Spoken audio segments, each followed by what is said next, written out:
we're creating athletes and entertainers who will work for the business owners and investors. And that is a big net loss for the Black community. We have to create the investors. The investors have a certain mindset. That mindset typically connects to sacrifice.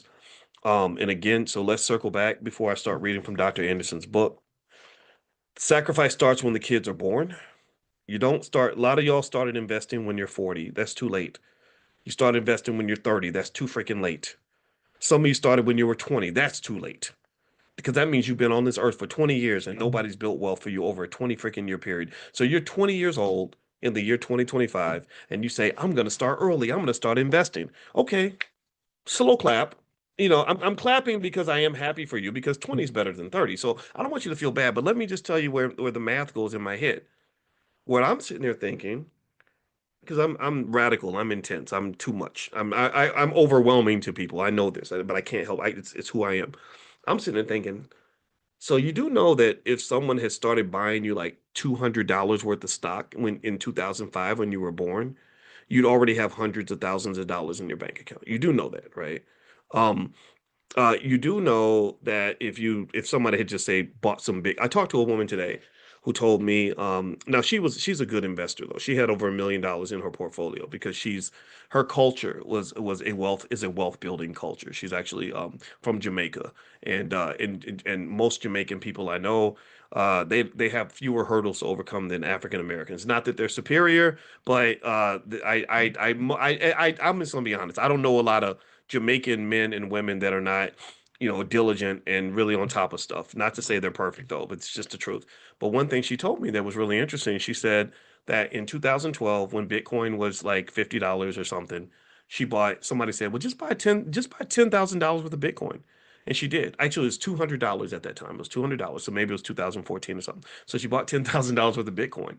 And, but she sold it when it hit 17,000. And we talked about that, and she was like, "Oh my God, I'm kicking myself. I'm kicking myself." And I said, "That's okay. We all make mistakes. All of us do."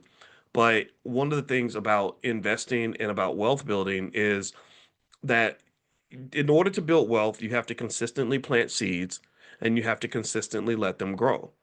So when you guys come and ask me and you say, "Well, when should I sell my stock?" I my first thought is like, well, why would you do that? What are you what's the hang up? What's the hold up? What's the goal here? Like why would you sell something that you own? Um if you talk about building wealth, it's or owning assets, one thing you should know about rich people is that rich people don't usually sell stuff unless they have to. So if you, for example, if you have property, one thing I don't sell, I don't really sell property. Like if I move out of a house, I'm like, well, why would I sell the house? We don't need the money, so let's just keep the house because it's whatever it's worth. If it's worth 400,000 now, it'll probably be worth 800,000 in about eight years or something. So why not just keep it if we can afford to, right? Now, if you have to sell it, I get it, right? That's fine. And also the other thing too is I want to be real clear. I'm not trying to be hard on anybody. I know I'm kind of extreme sometimes in my language, and I'm only extreme because I see these opportunities. I see our potential. I'm very passionate about that. So I want to apologize to anybody. I don't want anybody to feel dumb. Let me know because I'm worried right now. I'm worried that I'm being a little bit too upfront. So let me know if it's okay for me to really let you get a glimpse of your potential. I hope that that's okay because I don't want to be mean because I know that sometimes it makes people nervous and they talk to me and they're like, well, I don't want shame. I don't want any shame. I want you to feel pride. I want you to feel powerful. I want you to feel capable. I want you to just know, like, oh, we got this. We're killing this. We're not just gonna catch up and be equal. We're gonna shoot past the mark and we're gonna absolutely murder it.